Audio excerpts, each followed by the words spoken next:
phrase that Steve Bannis helped to coin, to bid or not to bid. And we're going to talk about moving beyond the day-to-day survival mentality. And I'm going to talk from Marvin's point of view when you're struggling to grow your business and keep it alive from day to day, week to week, month to month.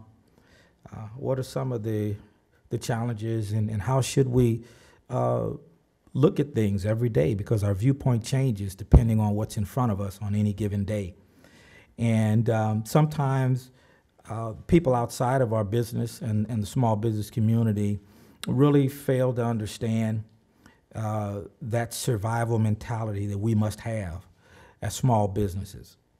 And unless you're walking that road, it becomes very difficult.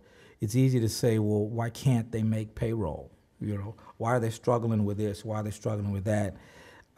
It's impossible to understand that if you have never been in those shoes. So we're going to talk about what are some of the changes in mindset and culture that might help us get beyond that day-to-day survival mentality. A lot of years that I was in business, I don't know that I actually ever got beyond that, because for me, every day it was about survival. And even today, I have just an interesting assortment, if you will, of income streams. I still have to look at it every day. You know, what am I doing? You know, to get beyond the end of the month, to get beyond the end of the 6 months, to get beyond the end of the year. So I don't know that we ever really grow out of it, but we do change the way we think about it sometimes. Sometimes I say things that may not be as politically correct, but you know, you can talk to 10 primes out there and they're gonna all be confused about what to do with the capacity building warehouse, whether they should talk to you or not talk to you. I would venture to say, if you get a chance to go to college for a few years and you can read and comprehend, these messages have resonated for the last 3 years.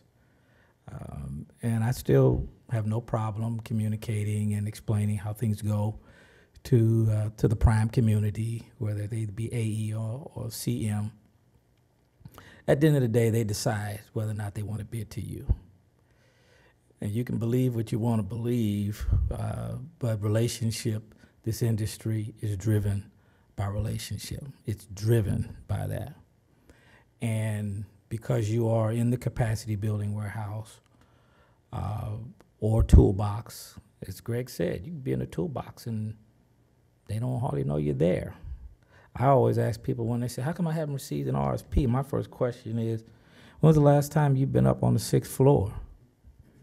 My first question, well, I ain't been up there in 6 months, so why do you think, you know, there are some companies that are in the toolbox that I used to laugh at when I was on the 6th floor because I saw them every week. I was like, you need a desk.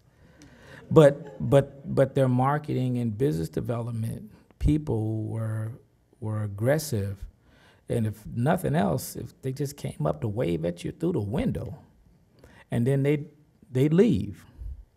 But we don't do that, because we believe that because of maybe the fact that we're either in the toolbox or in the warehouse, that somehow it's just going to happen for us. Well, let me be clear that it doesn't work that way. There's a certain responsibility that's on you to help us connect the dots.